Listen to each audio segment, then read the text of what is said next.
So, we have another guest on the Dannysun Breakfast Show, XLR Radio Kent, and my next special guest, I'm looking forward to this one actually, because not many people cover this subject, UFOs and the paranormal, and to tell us more, we have a guy who is an expert in the field, Tony Topping, who's on the line. A very good morning to you, Tony. Yeah, good morning. Yeah, glad to be with you. Yeah, thank you for taking time out to talk to me.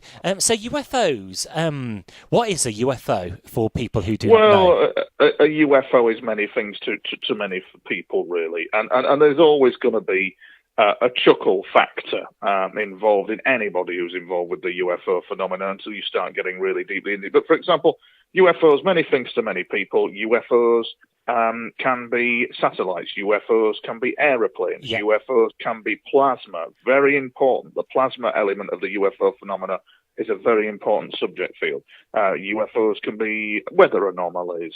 But then there's this 5 to 10% where UFOs are something else. Mm-hmm. And in fact, UFOs are actually unidentified flying objects from places where we are not alone, occupied by people from other worlds. And when you start getting into that angle and that area, very strange things can happen in your life. But for example, the MOD spent a fortune on Project Condign, which was the analysis of plasma and plasma gas and flying plasma in the UK air defence region. The Pentagon recently released, not the Pentagon, but an element of people outside the Pentagon, I think it was, released some footage called the Tic Tac incident, where the Nimitz carrier aircraft from there had engaged a UFO that took off at speed and all that kind of thing from an aircraft, from an F-14, I think it was. Yeah. So many things to many people is the UFO phenomenon. But there is a disturbing cover-up in place regarding it. So thanks for clearing that up. And are you a believer that the truth is out there? Do you think there is another force out there other than just human beings? It's not so much a question of belief and not a question of faith. It's a question of fact, yes. For example, if you look at two examples, really. Admiral Hill Norton, the NATO Secretary-General, Admiral of the Fleet, who clearly indicated in public that there was a UFO cover-up. The head of the Belgian Air Force, who clearly indicated that his jets had been scrambled, his Air Force had been scrambled to intercept flying triangles across Belgium airspace. Some of these flying triangles were reaching speeds of Mach 12 to a dead stop. And he said in public that his Air Force was possibly tracking something that was not human with technology that his Air Force did not possess. So you can see this kind of famous quotations from very famous people, from generals to astronauts, that the presence of the UFO phenomena is real and it is there. There you go. And one question I've always wanted to ask you, crop circles, are they designed by farmers, or are they another extraordinary occurrence? Crop circles are a combination of both. There's that very famous thing, isn't there, where they'd sent out an image, they'd beamed out an image out into space, and they got a comeback with a very famous crop circle with an image of an alien and an image of the kind of the environment where it had come from in like a binary code up in a field, I think, in Wiltshire. I'm not quite sure on the location. So some of them are the work of farmers or the work of whoever, but some of them, it's this percentage game where some of them out of a percentage ratio of 5% are something else entirely. And it's this 5% zone of special interest that is actually a quagmire. And it can, you know what I'm saying? So yes, you're right. Some of them are, but some of them are not. And do you have any books or Facebook pages where people can actually find out more about your work? And yes, you can do it. They can go to. You can just look me up on YouTube. Just type in Tony Topping into a search engine. My website is currently under construction, but that's TonyToppingUFOs.com. Okay. Great stuff. And do you have expertise in like the paranormal at all? Yes, I can. You can ask me questions on that. Yeah, I'm more UFO, but go ahead.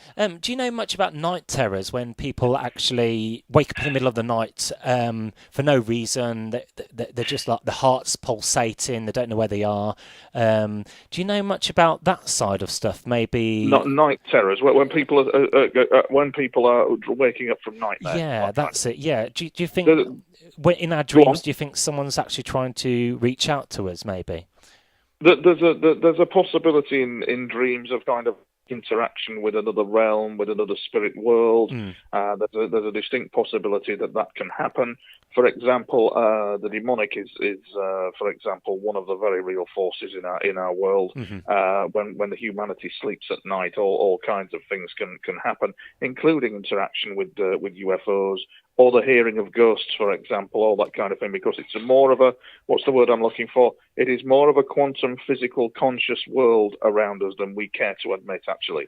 It really is. It really is. And in some cases, of course, it's due to psychological trauma of daily living, and people wake up people are trying to relive this trauma in their dreams and so on and so forth. So it's a combination of factors.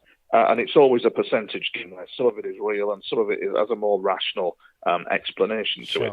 And finally, ghosts as well. Are they? I know people make a joke about them, but are they spirits? Are they out there as well? Ghosts are, mate. Yes, ghosts certainly are. Ghosts are a very real phenomena. I think it's Aristotle that indicated that the mind continues after death, and it certainly does. And ghosts are quite a real phenomena from people who have passed over. I mean, for example, my mother, who passed over in March, I have had interactions with her from the other side, and that's a fascinating interview all in itself. And I know that she is safe. I know that she's well, but it gives insights. The interactions I had with her give insights into what is going on behind the scenes, into a realm that we do not see. And it's a very real scenario that an afterlife is in place, and the science behind that and the quantum complexity of that is staggering, frankly. That could actually happen. You imagine the complexity involved of hearing or even speaking to a ghost. The quantum physics involved is absolutely staggering. And just finish on one more question. So we got science, we've got physics. Do they play a part in the paranormal world? Absolutely. They do play a part in the paranormal world, and very importantly, they do. For example, if you look at the superpowers of the Cold War, the CIA, for example, they developed a remote viewing program called Project Scan8, or Project Scan by Coordinate. And basically what that was about, it was about using, we shall say, subconscious means to gather intelligence on distant targets using the paranormal, using psychic ability. But the physics behind all that and the science behind it was quite complex. And they actually based that on the Dolby noise system, the signal from noise system.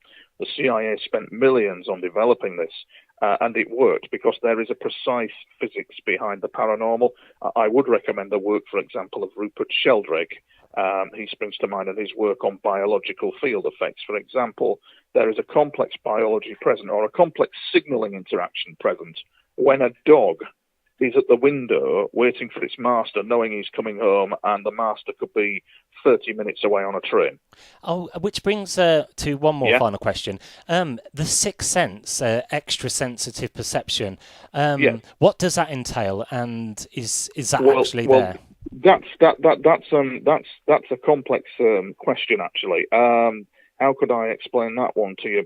We have a sixth sense, and we also possibly, for example, a sixth sense and intuition, a cognitive ability. Yes, we do. We definitely do have that. For example, there are incidents with ancient man when they were using this evidence, given that there's evidence that ancient man was using telepathy to actually hunt things. There's evidence that, and it's all down to something known as biophysical field effects. It's all down to the quantum physics and interaction behind that physics decoding into data. So extrasensory perception does exist. The sixth sense is a very real thing. Right, thank you very much. Yeah, that was our Tony Toppin there explaining the paranormal, the UFOs, and extra-sensitive perception there. Thank you very much, Tony, for taking the time out to speak to us today. Much obliged.